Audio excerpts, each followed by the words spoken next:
Hello friends, welcome to websouters. आज के इस वीडियो में मैं आपको बताऊंगा jQuery ऐड क्लास के बारे में। jQuery ऐड क्लास का कैसे यूज करते हैं, किस किस केस में आप यूज कर सकते हैं और क्या क्या मैक्सिमम इसके यूज हैं, वो सारी चीज़ें मैं आपको इस वीडियो में बताने वाला हूं। तो चलिए इस वीडियो को स्टार्ट करते हैं। तो इसके लिए मैंने एक रेफरेंस लिंक दे दिया है, jQuery के ऑफिशियल लिंक। यहाँ पे जाकर के आप पूरी डिटेल देख सकते हैं। तो मैं इसी डॉक्यूमेंट को रेफर करूंगा। सो क्विकली मैं आपको इसके बारे में थोड़ा सा ब्रीफ बता देता हूँ। ऐड क्लास जो होता है मेनली इसका jQuery कोई भी आपका पेज का एलिमेंट है, कोई टैग है, उस पर क्लास को ऐड करने के लिए होता है। जैसे कि हम HTML में क्लास ऐड कर देते हैं, तो आप अगर डायनेमिकली कोई क्लास ऐड करना चाहते हैं किसी भी एलिमेंट पे, तो इसके लिए हम ऐड क्लास इस मेथड का यूज करते हैं jQuery के अंदर। तो चलिए कुछ एग्जांपल करके देखते हैं लोग। उससे पहले मैं थोड़ा सा आपको इसके पैरामीटर के बारे में बता देता हूँ। ऐड क्लास जो है इस तरह से तीन तरीके मेन एक्सेप्ट करता है। पहला तो क्लास का नेम, आप डायरेक्टली स्ट्रिंग के फॉर्म में क्लास का नेम को पास कर सकते हैं। दूसरा जो होता है एरे के फॉर्म में, आप क्लास के नेम, एक से ज़्यादा क्लास के नेम देना चाहते हैं तो आप एरे के फॉर्म में वो भी दे सकते हैं। उसके बाद ये फंक्शन भी एक्सेप्ट करता है। अगर किसी फंक्शन का भी नेम देना चाहते हैं, वो फंक्शन जो भी रिटर्न करेगा वो उसमें क्लास ऐड कर दी जाएगी, तो इसका फंक्शन भी आप पास कर सकते हैं। आगे वर्जन लिखा है jQuery का कि किस वर्जन में ये फीचर ऐड किया गया है। तो क्लास जो है 1.0 से 3.3 से है, तो आप यहाँ वर्जन भी देख सकते हैं आप कौन सा यूज कर रहे हैं। अगर लेटेस्ट यूज कर रहे हैं तो आपका सारी चीज़ें चलेगी।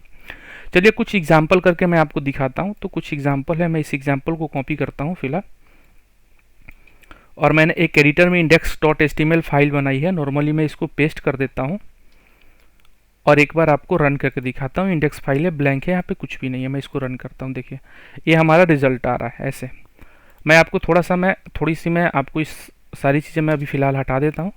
मैं आपको शुरू से दिखाता हूँ। तो देखिए हमने 3 पैराग्राफ टैग बनाए हैं यहाँ पे, हेलो, एंड और गुड बाय। इसके अंदर यहाँ पे सेलेक्टेड एक क्लास बनाई है और हाईलाइट क्लास बनाई है। सेलेक्टेड में हम यहाँ पर रेड कलर पास कर देते हैं, और यहाँ पे हाईलाइट क्लास में क्या है, येलो बैकग्राउंड पास किया गया है, और यहाँ पे हमारा रेड है। तो हम क्या करेंगे, अब क्लास ऐड करेंगे इन पे, पैराग्राफ पे, किसी पे कुछ हम ऐड करके डायनेमिकली देखते हैं। तो देखिए अभी हमने रिफ्रेश कर दिया, यहाँ पे देखिए कोई क्लास ऐड नहीं है। तो एक तो क्लास ऐड करने का तरीका होता है कि आप CSS में ही, आप HTML में ही ऐड कर दें। तो अगर हम इसमें जाते हैं, अगर मानिए कि इस पर मैं क्लास ऐड कर देता हूँ सेलेक्टेड, अब इसको देखते हैं। देखिए यहाँ पे सेलेक्टेड में हमने रेड कलर किया था, तो यहाँ पे रेड कलर हमारा इसके ऊपर दिख रहा है। तो एक तो ये तरीका है कि आप HTML में क्लास ऐड कर दें, लेकिन कुछ कंडीशन ऐसी होती है जिसमें हमें रन टाइम पे क्लास को ऐड करना पड़ता है, राइट। जैसे selected class, active class, open class. तो कहीं भी अगर आप रन टाइम पे कोई क्लास ऐड करना चाहते हैं तो उसके लिए ऐड क्लास का यूज किया जाता है। तो अब चलिए मैं डायनेमिकली आपको ऐड करके दिखाता हूँ। तो इसको हम हटाते हैं। डायनेमिकली ऐड करने के लिए उस एलिमेंट का आपको नेम देना, सेलेक्टर लिखना पड़ता है। तो सेलेक्टर में अभी हमारा पैराग्राफ पे ऐड करना है, तो P लेते हैं paragraph tag, dot add class लिखते हैं। C आपका कैप्स में होगा और उसको फंक्शन के तौर पे हम लिखते हैं। इसके अंदर जो एक्सेप्ट करता है पैरामीटर, वो 3 एक्सेप्ट करता है जो मैंने आपको बताया है। स्ट्रिंग में लिख सकते हैं, आप एरे दे सकते हैं, या फंक्शन दे सकते हैं। तो एक एक करके देखते हैं। हम स्ट्रिंग लिखते हैं। अगर स्ट्रिंग में मानिए मैं हेलो देता हूँ, हमने क्या कहा कि P टैग जितने भी P एलिमेंट मैच कर रहे होंगे पेज पे, उनको आप सर्च करो और उन पे आप हेलो क्लास ऐड कर दो। इसका मतलब यही हुआ कि पेज पे जितने भी P टैग हैं उनको ढूंढो और उसके ऊपर हेलो क्लास को लगा दो। ये इसका मतलब हुआ। अब चलिए रन करके देखते हैं। तो हमारे पास पूरे पेज पे, यहाँ पे देखेंगे पूरे पेज पे 3 पैराग्राफ टैग हैं, तो इनको ढूंढेगा और इन पे क्लास लगाएगा। रिफ्रेश करते हैं, देखिए इनको यहाँ पे पेज पे सर्च किया तो 3 जगह रिजल्ट मिला। तीनों जगह पे इसने हेलो हेलो ऐड कर दिया, क्योंकि हम हेलो हेलो ऐड कर रहे थे, राइट। तो ये डायनेमिकली ऑटोमेटिकली ऐड हो जाएगा। लेकिन अगर आप व्यू सोर्स में देखेंगे तो यहाँ पे कोई भी ऐड नहीं है, क्योंकि आपका jQuery जैसे रन हुआ आपके ब्राउजर में, वैसे उसने अपनी डायनेमिकली क्लास को ऐड करना शुरू किया, तो यहाँ पे ऐड कर दिया है। अब एक काम करते हैं कि इसको सेलेक्टेड क्लास ऐड करते हैं इसके जगह पे, सो दैट कि हमें थोड़ा कलर दिखे। सेलेक्टेड में देखिए हमने लिखा है सेलेक्टेड, इसमें हमने रेड किया था तो रेड कर दिया। तो आप ऐड क्लास में अब जैसे क्लास का नेम पास करेंगे तो क्लास ऑटोमेटिकली ऐड कर दी जाएगी। वो चाहे आप बटन क्लिक पे लिख सकते हैं कि बटन के क्लिक करूं तो रेड लगे, राइट। तो उस तरीके से आप बटन क्लिक में पूरी कंडीशन लिखना चाहते हैं तो लिख सकते हैं। अगर मानिए कि मैं यहाँ पे एक बटन क्रिएट कर देता हूँ, बटन की आईडी में लिख देता हूँ माई BTN,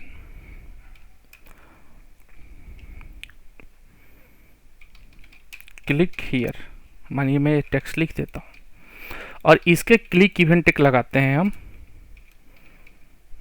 हैश से हम लिखते हैं डॉलर क्लिक और उसके बाद फंक्शन। इस सारे मेथड्स के बारे में मैं आपको एक एक एग्जांपल करके दिखाऊंगा। अभी आप समझ लीजिए कि मैं क्लिक इवेंट लगा रहा हूँ बटन पे। अब इसके अंदर मैं ये कोड लिख दूंगा, इस कोड को जहाँ भी लिखेंगे वर्क वैसे ही करेगा, कोई इम्पैक्ट नहीं पड़ेगा। तो मैंने क्या कहा कि जब इस बटन पे कोई क्लिक करे तो आप इसके ऊपर इस एलिमेंट के ऊपर एक क्लास लगा देना सिलेक्टेड, राइट। अब इसको रन करते हैं। देखिए बाय डिफ़ॉल्ट कोई क्लास अभी ऐड नहीं है क्योंकि हमने बटन क्लिक पे लिखा है। तो जैसे हम क्लिक करेंगे देखिए इन सब पे क्लास ऐड कर दी गई। अभी देखिए कोई क्लास नहीं है। अब जैसे मैं इस पर क्लिक करूंगा तो एक तुरंत इस पर कोड हमारा फायर होगा, जो लिखा होगा। तो हमने लिखा है कि क्लास ऐड कर दो, देखिए सारा क्लास ऐड हो गया, राइट। अब यहाँ कहते हैं कि नहीं, हमारा ना सिर्फ लास्ट वाले पे क्लास ऐड हो, तो वो तो jQuery का डॉट लास्ट करके लिखते हैं। इस मेथड के बारे में भी आपको बता दूंगा। डॉट लास्ट का आप समझ लीजिए सबसे लास्ट एलिमेंट को, इस लिस्ट में 3 पैराग्राफ हैं तो तीनों में सबसे लास्ट ही है तो लास्ट में जाएगा, लास्ट पे ऐड करेगा सिर्फ। अब देखिए रिफ्रेश करते हैं, इस पर क्लिक करते हैं, देखिए सिर्फ लास्ट वन पे इसने ऐड किया। तो ऐड क्लास का पर्पस ही है उस पर क्लास को ऐड करना, जो भी एलिमेंट आपने सेलेक्टर यूज किया है उस पर वो क्लास को ऐड कर देगा। उसके बाद अब आप क्या कर सकते हैं कि इस पे चाहें तो आप मल्टीपल क्लास भी दे सकते हैं। फॉर एग्जांपल यहाँ पे एक हाईलाइट करके क्लास है, इसमें बैकग्राउंड सेट किया गया है येलो। चलिए इसको हम मल्टीपल के लिए क्या करते हैं कि दोनों जितने भी क्लास है उनके बीच में एक स्पेस रखते हैं, स्पेस के बाद दूसरे क्लास का नेम। इसको आप सेव कीजिए और इस पर रिफ्रेश करते हैं। इस पर क्लिक करने पे है इवेंट, तो जैसे क्लिक करेंगे तो यहाँ पे दोनों क्लास आ गया हमारा, सेलेक्टेड और हाईलाइट भी, राइट। तो दोनों का आप सी से देखेंगे तो येलो बैकग्राउंड हो गया और रेड हमारा कलर हो गया। तो इस तरह से आप मल्टीपल क्लास भी ऐड करना चाहें तो इस तरह आप बहुत ही आसानी से स्पेस आपको देना है और ऐड करना है। तीसरा तरीका है कि ये एरे भी एक्सेप्ट करता है। मानिए आपके पास कोई डायनेमिकली एरे है, आपने कोई क्लास की एरे बनाई और एरे भी आप पास आउट करना चाहते हैं, इसको पास कर सकते हैं। जैसे मैं एक एरे बनाता हूं माई क्लास, यहाँ पे एक एरे बनाते हैं। एरे में मैं इन्हीं का देता हूँ, एक एरे इस तरह हम लिखते हैं और दूसरे में मैं ऐसे पास कर देता हूँ। तीसरे में हम एक टेस्ट क्लास पास कर देते हैं सो दैट हमें पता चले। तो इस एरे में हमने एक एरे बनाया, माई क्लासेज कर देता हूँ। तो यहाँ पे मैंने एक एरे डिफाइन किया, इसके अंदर हमने तीन पैरामीटर, हमने इसके अंदर 3 चीज़ें हमने डिफाइन की, सेलेक्टेड, हाईलाइट और टेस्ट। अब इस एरे को अगर आप चाहते हैं तो डायरेक्टली आप इसको पास कर सकते हैं, एरे भी एक्सेप्ट करता है।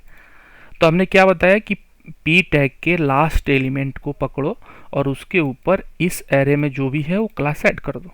अब देखते हैं लोग, तो हमारे हिसाब से तीनों क्लास इस वाले एलिमेंट पे ऐड हो जानी चाहिए। चलिए देखते हैं, रन करते हैं। अभी तक कोई क्लास नहीं है इसके ऊपर, लास्ट पे अब क्लिक करते हैं, देखिए सेलेक्टेड, हाईलाइट और टेस्ट, तीनों क्लास आ गई। तो या तो आप उसको टाइप कर दें मल्टीपल के केस में, या तो आप एरे भी पास आउट कर सकते हैं। तो बहुत ही आसान है ऐड क्लास को यूज करना। उसके बाद नेक्स्ट है कि आप फंक्शन भी दे सकते हैं इसको। चलिए मैं एक फंक्शन का आपको तरीका बताता हूँ। इसको हम हटाते हैं। इसके अंदर डायरेक्टली आप फंक्शन पास करना चाहते हैं तो आप इसके अंदर फंक्शन लिखें। फंक्शन लिखने के बाद आप इसको ओपन क्लोज कर दें। देखिए मैंने इसको क्लोज कर दिया। नॉर्मली आपको फंक्शन लिखना है ऐसे, राइट।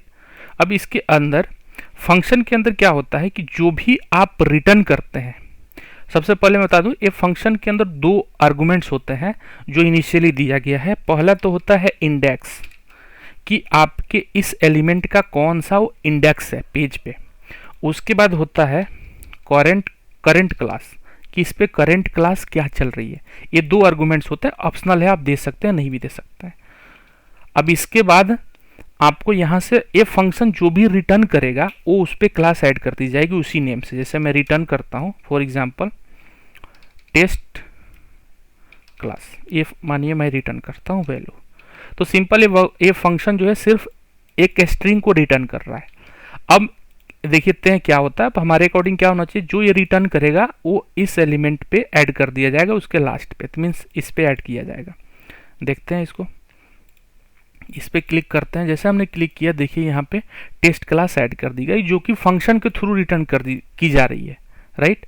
और ये भी लास्ट वाले एलिमेंट पे आया क्योंकि इन दोनों को हमने लास्ट लिखा। अगर इसको हम हटा देते हैं, राइट, तो ये क्या करेगा, जितने भी पैराग्राफ होंगे अभी तक देखिए सारे हमारे यहाँ पे किसी पे कोई क्लास नहीं। अब क्लिक करेंगे तो सब पे इसने डायनेमिकली जो फंक्शन रिटर्न कर रहा था, तो फंक्शन का बेसिकली इसलिए यूज करते हैं, कोई आप लॉजिक लिख रहे हैं उसके अंदर, एरे में तो कोई लॉजिक नहीं लिख सकते, तो कोई फंक्शन में कोई लॉजिकली आप देना चाहते हैं क्लास, तो लॉजिकल भी आप क्लास दे सकते हैं जो आपके लॉजिक के बेस पे बन रहा हो। जैसे कि ये इंडेक्स जो होता है वो करंट एलिमेंट को रिटर्न करता है कि करंट एलिमेंट की पोजीशन क्या है, इंडेक्स क्या है।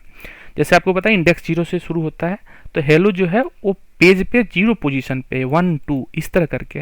अब इसको आप जहां भी कॉल करेंगे, मानिए इसमें मैं अपेंड करता हूं, इसमें हाइफन लगा करके मैं इसको प्लस करके अपेंड कर देता हूं। अब इसको रन करते हैं। देखिए अभी यहाँ पे कोई क्लास नहीं है, इस पर क्लिक करते हैं। जैसे क्लिक करेंगे टेस्ट क्लास 0 1 2, क्योंकि ये इंडेक्स की वैल्यू है, इस पहले पोजीशन पे है, दूसरे पे है और ये तीसरे पोजीशन पे, तो इंडेक्स 0 से शुरू होता है 0 1 2।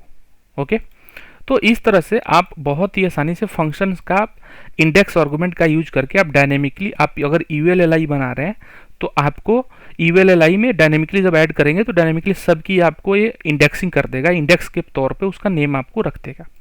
तो इस तरीके से आप इंडेक्स का यूज कर सकते हैं।